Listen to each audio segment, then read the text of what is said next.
Friday with Father Scott, coming to you again from a familiar spot, the kitchen of the parish office building. So I want to go straight to the gospel for the 30th Sunday in Ordinary Time, and it's from St. Mark. As Jesus was leaving Jericho with his disciples and a sizable crowd, Bartimaeus, a blind man, the son of Timaeus, sat by the roadside begging. On hearing that it was Jesus of Nazareth, he began to cry out and say, "Jesus, son of David, have pity on me." And many rebuked him, telling him to be silent. But he kept calling out all the more, "Son of David, have pity on me." And Jesus stopped and said, "Call him." So they called the blind man, saying to him, "Take courage, get up. Jesus is calling you." He threw aside his cloak, sprang up, and came to Jesus. Jesus said to him in reply, "What do you want me to do for you?" The blind man replied to him, "Master, I want to see." Jesus told him, "Go your way, your faith has saved you."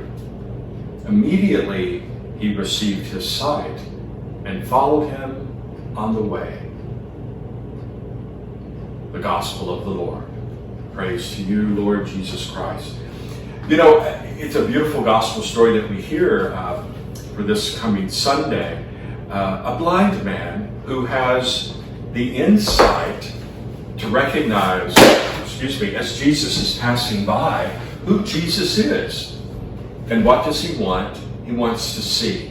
Those words come from a man who can see already who Jesus is, but he wants that physical gift as well as the gift that he already has. And so we hear the powerful words that Jesus speaks to him in the gospel today. You know, your faith has saved you. And he received his sight and began to follow him on the way. You know, I wonder sometimes in my own life, the times that, you know, we can choose the blindness rather than to have the insight or the ability to see. You know, I'm one of those that wears contact lenses. You know, I've had the whole surgery on my eyes years ago, and just, you know, coming out of surgery, the ability to see was almost miraculous. I can tell you, to see color again, to see distance, and all those things just overwhelmed me. And now back to, as age creeps up on me, to have two little cheaters along the way. But to ask for the gift, I want to see. Maybe that's our prayer today, that we ask the Lord Jesus in our prayer, our conversation with him, to see what he asks of us, and to know that he invites us to follow him. You know, it's amazing. Jesus, take courage, my son. Jesus is calling you. Well, Jesus calls all of us over and over again. So take courage. Respond with faith. Open our hearts to the gift of his love. It's a beautiful and powerful call that we hear.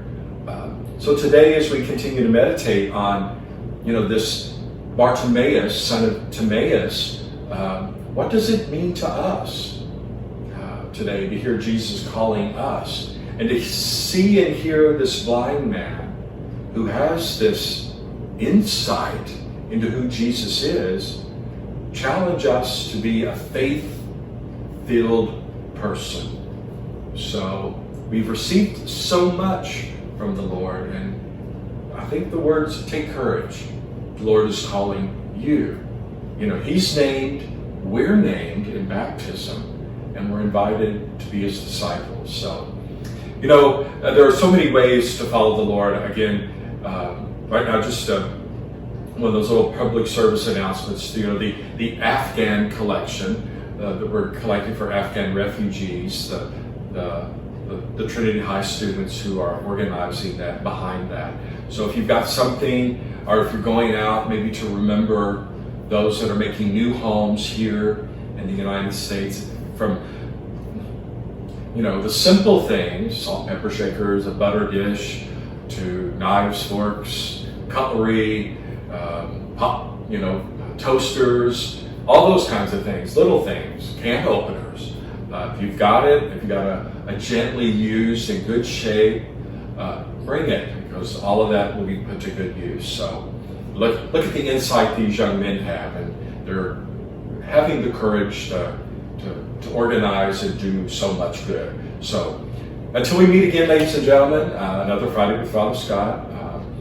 Be out there watching your neighbors, taking care of your friends, checking on those around you, family members even, and pray for those who, especially this time of year, who have lost a loved one, as we prepare to enter the month of November, remembering our deceased. And until we meet again, God's blessing on you and your families. Take care.